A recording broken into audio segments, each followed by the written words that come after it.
नमस्कार दोस्तों, मेरा नाम है रविकांत सैनी और आज हम पढ़ेंगे एम लक्ष्मीकांत की बुक से भारत के संविधान का निर्माण। तो इसमें हम देखेंगे कि क्या ज़रूरत पड़ी भारत के संविधान के निर्माण की और कौन सी चीज़ें थी जिसके लिए भारत के संविधान को निर्माण करना पड़ा। तो आइए देखते हैं और यहाँ पर हम देखेंगे कौन से पॉइंट एग्ज़ाम के पॉइंट ऑफ व्यू से मेन है, तो हम उसको क्या करेंगे, नोट करेंगे। तो आइए देखते हैं। तो आइए शुरू करते हैं भारत के संविधान का निर्माण।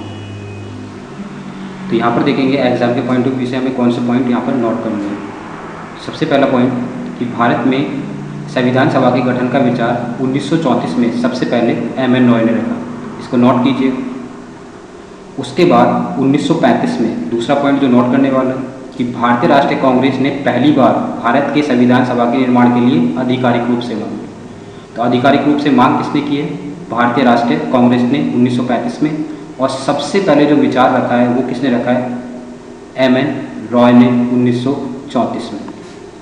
1938 में जो अगला पॉइंट है नोट करने वाला, 1938 में भारतीय राष्ट्रीय कांग्रेस की ओर से पंडित जवाहरलाल नेहरू ने घोषणा की कि स्वतंत्र भारत के संविधान का निर्माण वयस्क मताधिकार द्वारा किया जाए। तो उन्होंने मांग की कि जो संविधान सभा का निर्माण होना है वहाँ वयस्क मताधिकार के द्वारा किया जाएगा।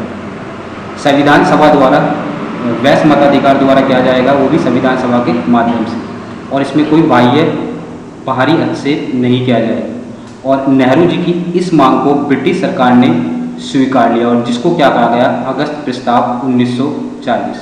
तो अगस्त प्रस्ताव 1940 क्या है, यहाँ पर नोट कीजिएगा। अगस्त प्रस्ताव 1940 है कि संविधान सभा का जो गठन होगा वो वयस्क मताधिकार द्वारा किया जाएगा। तो इस चीज़ को नोट कर लीजिएगा। यहाँ पर जो मांग थी पंडित जवाहरलाल नेहरू की कि जो संविधान सभा का निर्माण होगा वो वयस्क मताधिकार द्वारा होगा, लेकिन ऐसा हुआ नहीं था। तो लिख लीजिएगा अगस्त प्रस्ताव 1940, नोट कीजिएगा। जब पंडित जवाहरलाल नेहरू की ये बात मान ली गई कि वयस्क मताधिकार के द्वारा संविधान सभा का निर्माण किया जाएगा, तो इसके लिए ब्रिटिश सरकार ने 1942 में कैबिनेट मंत्री सर स्टैफोर्ड क्रिप्स ब्रिटिश जो कि ब्रिटिश मंत्रिमंडल के एक सदस्य थे, उनको भारत के स्वतंत्र संविधान के निर्माण के लिए ब्रिटिश सरकार ने भारत में। तो अगला पॉइंट इसमें नोट कीजिएगा कि क्रिप्स मिशन भारत कब आता है? तो क्रिप्स मिशन भारत 1942 में आएगा। लेकिन जब क्रिप्स मिशन भारत 1942 में आता है तो इसको मुस्लिम लीग ने अस्वीकार कर दिया और उसने एक अलग संविधान के निर्माण की बात कही, जिसको क्रिप्स मिशन ने अस्वीकार कर दिया और इस प्रकार क्रिप्स मिशन असफल रहा।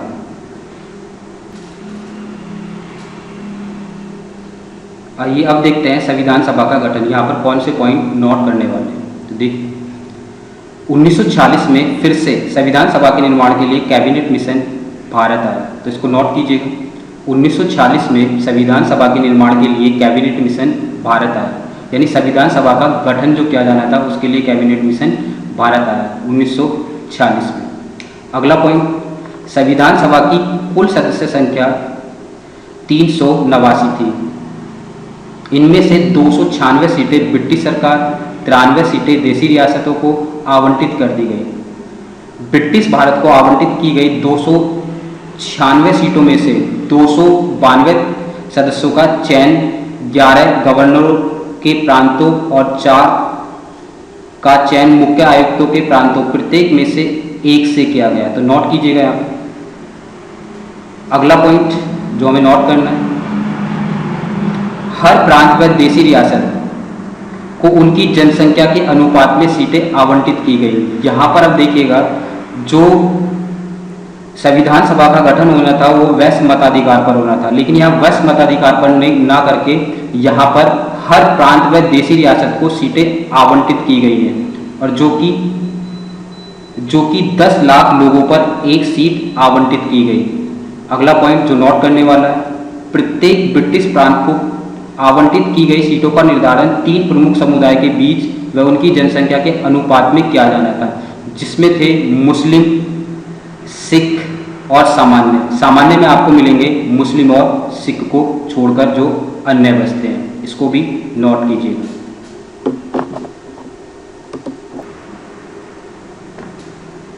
अगला जो पॉइंट जो नोट करने वाला है, संविधान सभा के लिए चुनाव। एग्जाम में पूछा जाता है कि संविधान सभा के लिए चुनाव कब कराया गया, तो ये जुलाई से अगस्त 1946 में हुआ।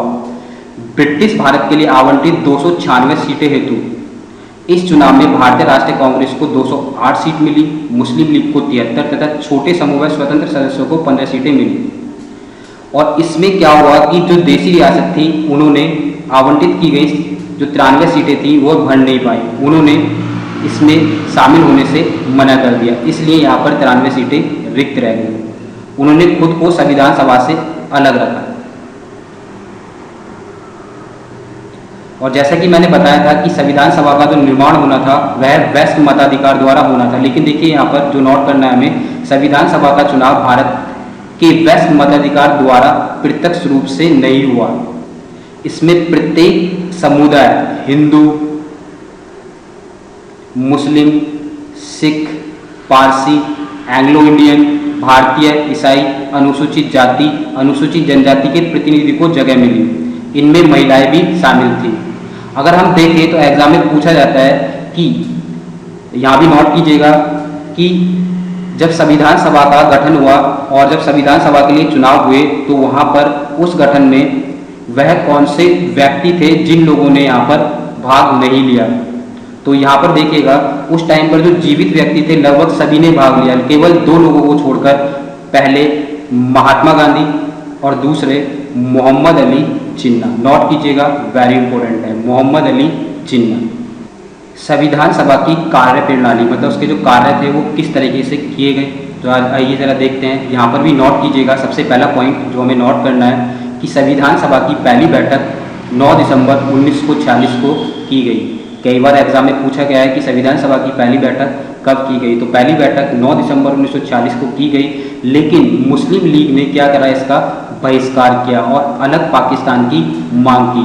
अगर हम देखें तो पीछे आपको देखने को मिलेंगी 289 सीटें, लेकिन यहाँ पर जब मुस्लिम लीग ने यहाँ से अलग लेने की बात की तो यहाँ पर केवल 211 सदस्यों ने ही हिस्सा लिया, मुस्लिम लीग ने हिस्सा नहीं लिया। और अगला पॉइंट जो हमें नोट करना है कि यहाँ पर जो पहली बैठक हुई थी उसके अस्थायी अध्यक्ष किसको चुना गया, तो यहाँ पर सच्चिदानंद सिन्हा को अस्थायी अध्यक्ष चुना गया। उसके बाद जो अगली बैठक होती है, यहाँ पर नोट कीजिएगा, जो अगली बैठक होती है वह होती है 11 दिसंबर 1946 को। तो यहाँ पर नोट कीजिएगा, जब 11 दिसंबर 1946 को संविधान सभा की दूसरी बैठक हुई तो वहाँ पर संविधान सभा के अध्यक्ष, जो परमानेंट अध्यक्ष, स्थायी अध्यक्ष चुने गए हैं अब, वो है डॉक्टर राजेंद्र प्रसाद। और उसी प्रकार यहाँ पर 2 उपाध्यक्ष भी निर्वाचित किए गए। जो 2 उपाध्यक्ष थे तो पहले थे H.C. मुखर्जी, श्यामा प्रसाद मुखर्जी, और दूसरा V.T. कृष्णमाचारी। तो लिखिएगा, दूसरे शब्दों में संविधान सभा के 2 उपाध्यक्ष थे, हम कह सकते हैं यहाँ पर संविधान सभा के 2 उपाध्यक्ष थे। तो यहाँ पर हम देखें तो स्थायी अध्यक्ष कौन थे, डॉक्टर राजेंद्र प्रसाद, और 2 उपाध्यक्ष थे, पहले H.C. मुखर्जी और दूसरे V.T. कृष्णमाचारी। अगला पॉइंट जो नोट करने वाला है, यहाँ पर नोट कीजिएगा कि संविधान सभा का जो उद्देश्य प्रस्ताव था वो किसके द्वारा जारी किया गया और कब जारी किया गया। तो नोट कीजिए, 13 दिसंबर 1946 को पंडित जवाहरलाल नेहरू द्वारा उद्देश्य प्रस्ताव जारी किया गया कि संविधान के क्या क्या उद्देश्य हैं, उद्देश्य होने चाहिए, वो इसमें दर्शाए गए हैं। स्वतंत्रता अधिनियम द्वारा परिवर्तन, संविधान सभा से खुद को अलग रखने वाले देशी रियासतें धीरे धीरे इसमें शामिल होने लगी और 28 अप्रैल 1947 को 6 राज्यों के प्रतिनिधि सभा के सदस्य बन चुके थे। और उसके बाद 3 जून 1947 को भारत के बंटवारे के लिए पेश की गई यहाँ पर माउंटबेटन योजना। तो भारत, यहाँ पर नोट कीजिएगा, भारत के बंटवारे के लिए कौन सी योजना पेश की गई, तो वो थी माउंटबेटन योजना 3 जून 1947। यहाँ पर हमें देखने को मिलेगा जो देशी रियासत थी जिन्होंने संविधान सभा में शामिल होने से मना कर दिया, वो धीरे धीरे इसमें शामिल होने लगी, लेकिन 3 रियासतें जो इसमें शामिल नहीं हो पाई, तो वो एग्जाम में अक्सर पूछा जाता है। तो पहली रियासत थी जूनागढ़, नोट करिएगा, दूसरी हैदराबाद और तीसरी जम्मू कश्मीर। अगर यहाँ पर देखा जाए कि ये जो देशी रियासत थी क्या इसमें बाद में शामिल हुई या नहीं संविधान सभा के निर्माण के बाद, तो यहाँ पर जो ये देशी रियासत थी, जो 3 रियासतें बची हुई थी, वो बाद में इसमें शामिल हो गई थी, जिसमें देखेंगे जूनागढ़। तो जूनागढ़ जो देशी रियासत थी जो भारत में शामिल हुई, यहाँ पर जनमत संग्रह कराया गया। तो एग्जाम में पूछा जाता है जो जूनागढ़ देशी रियासत थी उसको किस तरह भारत में शामिल किया गया, तो वो था जनमत संग्रह द्वारा। और हैदराबाद जो देशी रियासत थी वह भी भारत में शामिल हो गई। यहाँ भी एग्जाम में पूछा जाता है, नोट कीजिएगा कि हैदराबाद भारत में किस प्रकार शामिल किया गया देशी रियासत को, तो ये था पुलिस कार्रवाई द्वारा। लिख लीजिएगा, पुलिस कार्रवाई द्वारा। और तीसरा पॉइंट जो नोट करना है हमें कि जम्मू कश्मीर को भारत में किस प्रकार शामिल किया गया, तो यह शामिल हुआ था विलय पत्र के माध्यम से। यह जो शामिल हुआ है वह हुआ है विलय पत्र के माध्यम से। और इन जो देशी रियासत थी अन्य या फिर ये जो 3 थी जो बाद में बची थी, इनके भारत में विलय का सबसे बड़ा योगदान है सरदार वल्लभ भाई पटेल का। एग्जाम में अक्सर पूछा जाता है,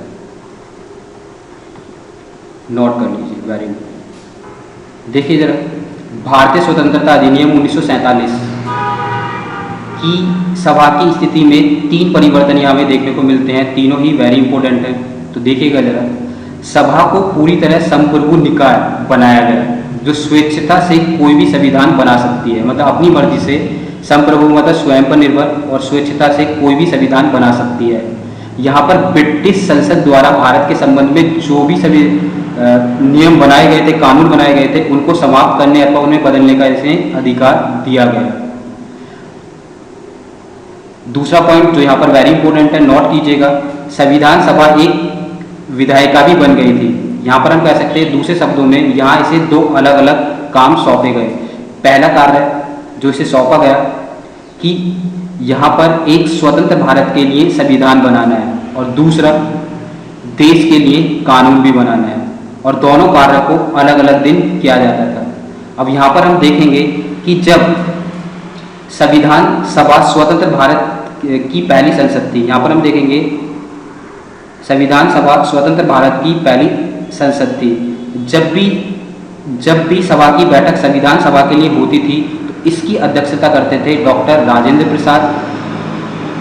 नोट कीजिएगा यहाँ पर, जब भी संविधान सभा की बैठक संविधान के लिए होती थी तो इसकी अध्यक्षता करते थे डॉक्टर राजेंद्र प्रसाद। और जब बैठक विधायिका के लिए होती थी, विधायिका मतलब कानून बनाने के लिए, नोट कीजिएगा, जब इसकी बैठक विधायिका के लिए होती थी तो इसकी अध्यक्षता करते थे जीवी मावलांकर। वेरी इंपॉर्टेंट, दोनों पॉइंटों को नोट कीजिएगा। जब इसमें लिखिएगा कि जब संविधान पर चर्चा होती थी तो उसकी अध्यक्षता करेंगे डॉक्टर राजेंद्र प्रसाद, और लेकिन जब विधायिका जब कोई कानून या नियम बनाएगी तो उसकी अध्यक्षता करेंगे जीवी मावलांकर। तीसरा पॉइंट, मुस्लिम लीग के सदस्य भारतीय संविधान से अलग हो गए और 1946 में माउंटबेटन योजना पेश की गई, जिसमें कुल सीटें 389 के बजाय 299 रह गई। वजह क्या थी कि मुस्लिम लीग ने इसमें शामिल होने से मना कर दिया।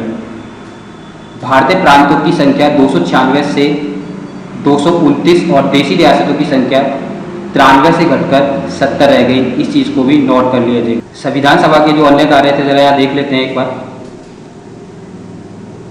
तो पहला जो नोट करने वाला है, पहला जो नोट करने वाला पॉइंट है, नोट कीजिएगा, 1949 में भारत राष्ट्रमंडल का सदस्य बना। राष्ट्रमंडल क्या है? वह देश जो ब्रिटेन के गुलाम रह चुके हैं या फिर उनकी कॉलोनियां रह चुके हैं, वह राष्ट्रमंडल के सदस्य बनाए गए। तो राष्ट्रमंडल देश कौन से हैं? वह देश जो ब्रिटेन के गुलाम रह चुके हैं। दूसरा पॉइंट जो आपको नोट करना है, 22 जुलाई 1947 को राष्ट्रीय ध्वज को अपना लिया गया। तीसरा पॉइंट जो आपको नोट करना है, 24 जनवरी 1950 को राष्ट्रगान को अपना लिया गया। और चौथा पॉइंट जो आपको नोट करना है, 24 जनवरी 1950 को राष्ट्रगीत को भी अपना लिया गया। पांचवा पॉइंट जो आपको नोट करना है, 24 जनवरी 1950 को डॉक्टर राजेंद्र प्रसाद भारत के पहले राष्ट्रपति के रूप में चुने गए। कई बार एग्जाम में पूछा जाता है कि भारत के राष्ट्रपति कब चुने गए हैं, तो 24 जनवरी 1950 को डॉक्टर राजेंद्र प्रसाद भारत के पहले राष्ट्रपति चुने गए। अगला पॉइंट यहाँ पर जो वेरी इंपॉर्टेंट है, नोट कीजिएगा, संविधान सभा की को बनाने में कुल, या फिर ये कहिए, अगला पॉइंट जो आपको नोट करना है, संविधान को बनने में कुल 2 साल 11 महीने 18 दिन का समय लगा और इसमें कुल 11 बैठकें हुई। संविधान निर्माताओं ने लगभग 60 देशों से संविधान का अवलोकन किया और इस पे कुल 114 दिन तक विचार हुआ। ये पॉइंट नोट कीजिएगा कि संविधान के निर्माण में लगभग 64 लाख रुपए का खर्च है। अगला पॉइंट जो आपको नोट करना है, 24 जनवरी 1950 को संविधान सभा की अंतिम बैठक हुई। कई बार एग्जाम में पूछा गया। इसके बाद सभा ने 26 जनवरी 1950 को 50 से 1951-52 में हुए आम चुनाव के बाद बनने वाली नए संसद के निर्माण तथा भारत के अंतरिम संसद के रूप में कार्य किया। तो यहाँ पर हमें नोट करना है, जब संविधान पारित कर दिया गया उसके बाद 26 जनवरी 1950 को इसे पूर्णतः लागू किया गया। पहले पारित हुआ है 24 जनवरी 1950 को और इसे 26 जनवरी 1950 को इसे पूरी तरह लागू कर दिया गया है। आज़ादी के बाद जो हमें नोट करना है, यहाँ पर नोट कीजिएगा, आज़ादी के बाद भारत में प्रथम आम चुनाव 1951-52 में कराए गए और यहाँ पर इसके बाद संसद का निर्माण। अब यहाँ देखते हैं, वेरी इंपॉर्टेंट जो एग्जाम में अक्सर पूछा जाता है, यहाँ पर नोट कीजिएगा, संविधान सभा की समितियाँ। यहाँ पर वेरी इंपॉर्टेंट है, नोट करते चलिएगा। तो यहाँ पर कुल मिलाकर 8 समितियाँ बनाई गई। तो यहाँ पर जो पहली समिति थी वो थी संघ शक्ति समिति। संघ शब्द का अर्थ है केंद्र, सेंट्रल गवर्नमेंट, केंद्र सरकार। और उस टाइम पर केंद्र में जो प्रधानमंत्री चुने गए थे, कौन चुने गए थे? जवाहरलाल नेहरू। तो हम कह सकते हैं कि संघ मतलब केंद्र में जो समिति बनी है संघ शक्ति समिति, उसके अध्यक्ष कौन थे? जवाहरलाल नेहरू। इसी तरह संघीय संविधान समिति, इसके अध्यक्ष कौन है? देखिए संघीय शब्द आ रहा है, इसके अध्यक्ष कौन है? जवाहरलाल नेहरू। उसके बाद मैंने अभी बताया कुछ टाइम पहले कि जो प्रांत थे हमारे, देशी रियासत थी या फिर राज्य थे, उनको जोड़ने में जो सबसे बड़ा योगदान था वो था सरदार वल्लभ भाई पटेल का। तो हम कह सकते हैं प्रांतीय संविधान समिति के अध्यक्ष कौन थे? सरदार वल्लभ भाई पटेल।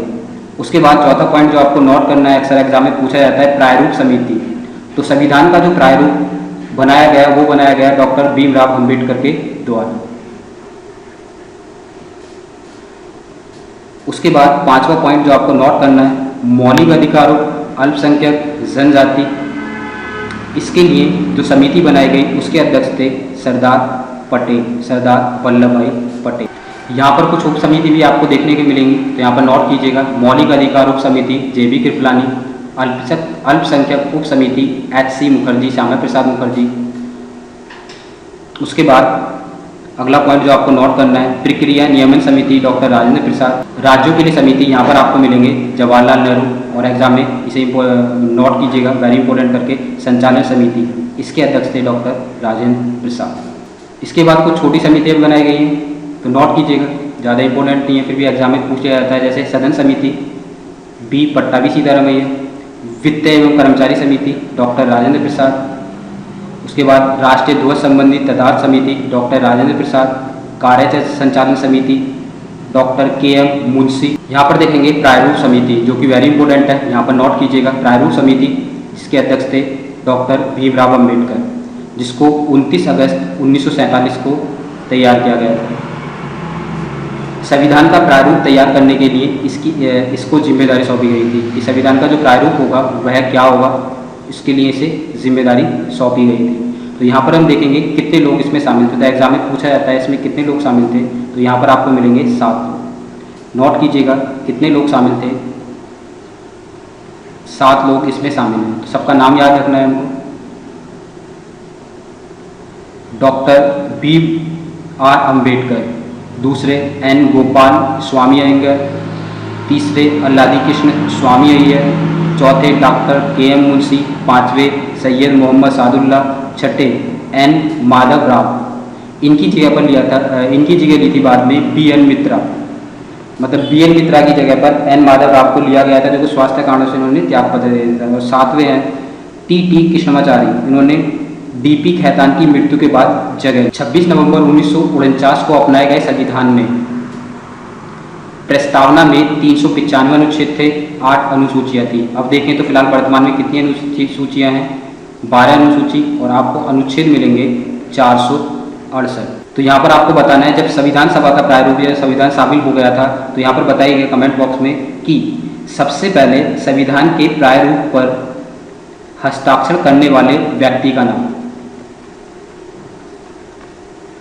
दूसरा क्वेश्चन आपको बताना है कि संविधान सभा में कितनी महिलाओं ने भाग लिया, पार्टिसिपेट किया है, ने भाग लिया। ये दोनों प्रश्न आपको कमेंट बॉक्स में बताने हैं। संविधान का प्रवर्तन 26 नवंबर 1949 को संविधान को पारित घोषित कर दिया गया, लेकिन जो बाकी जो शेष प्रावधान थे उनको 26 जनवरी 1950 को लागू किया गया। तो हम कह सकते हैं कि हमारा संविधान जो पारित हुआ है वह हुआ है 26 नवंबर 1949 को, और जो लागू हुआ है संविधान वह हुआ है 26 नवंबर 1950 को, जिसके पीछे एक रीज़न था कि इसको गणतंत्र दिवस के रूप में मनाया जा रहा था। तो मतलब 26 जनवरी को हम क्या मनाते हैं? गणतंत्र दिवस। इसके पीछे रीज़न है 26 जनवरी 1950 को लागू करने का। इसके पीछे रीज़न है 26 जनवरी 1950 को लागू करने का कि 1930 में इसके पीछे एक ऐतिहासिक महत्व है। उसमें ये ऐतिहासिक महत्व क्या है? जब आज़ादी के दौरान जब कांग्रेस द्वारा लाहौर अधिवेशन किया गया, तो उन्होंने कहा कि लाहौर अधिवेशन जो आपको मिलेगा 1929 में, उसमें इन्होंने पारित किया गया करा कि जो हम अपना पूर्ण स्वराज दिवस बनाएंगे वह बनाएंगे 26 जनवरी 1930 को।